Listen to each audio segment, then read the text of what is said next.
Greetings Internet! Today let's talk about Ready Player One.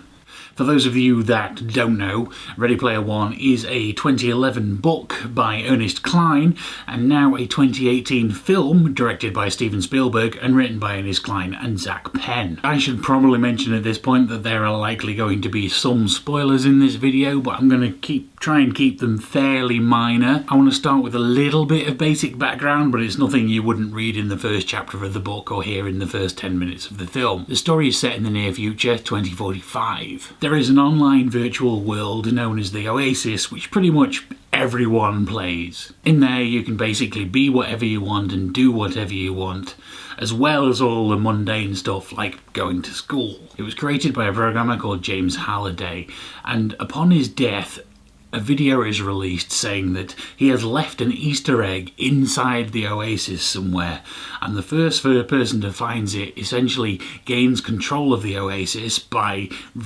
inheriting all Halliday's shares in the company. And so the whole story is an adventure of people trying to find this Easter egg. Halliday's around my age group, although probably slightly bit older, and so the people searching for the egg need to understand all the pop culture references Halliday is making to his own childhood in the 80s, which mirrors a lot of my own experience. And that makes the book a fast-paced, interesting adventure with riddles and clues and mysteries, with a bunch of pop culture references to my childhood thrown in. It's pretty short but super fun, and I basically read it in one sitting with a sleep in the middle. Film though, unfortunately, I didn't get anywhere near the same amount of enjoyment out of. When I was reading the book, which was only a few months ago, I knew that a film was coming, and I thought many times, how on earth are they going to translate this to a visual medium? And unfortunately the answer to that in a lot of cases was they didn't even bother. They made so many changes to the story that it's barely even the same story, it's just the same basic premise and setting. To start with, they have to explain everything in the world, and so the first 10 minutes is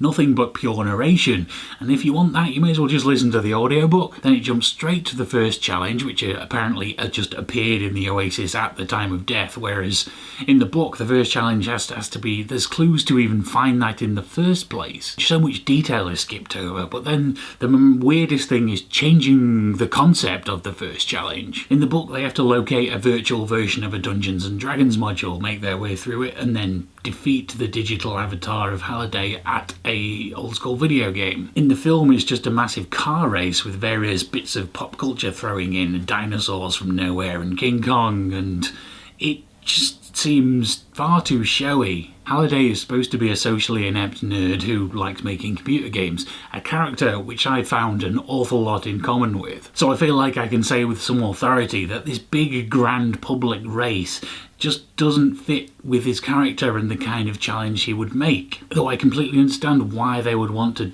have this big grand opening for the film, something that appeals a bit more to a wider audience than a Dungeons and Dragons reference would make. But that means right from the start, as someone who enjoyed the book, I found myself just thinking, what on earth have they done? None of this makes sense. And that's only the first 20 minutes, half an hour of the film dealt with. There are many other problems and issues.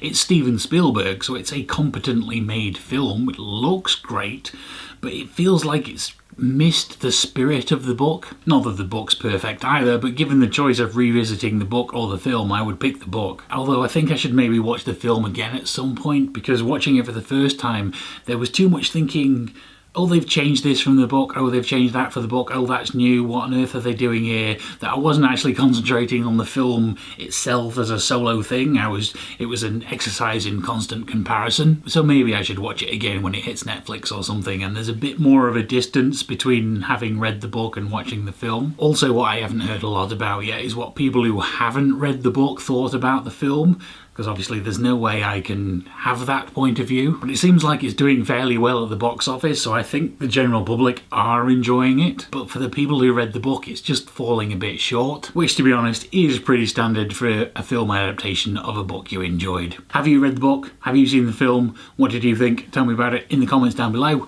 Thanks for watching, and I'll see you tomorrow.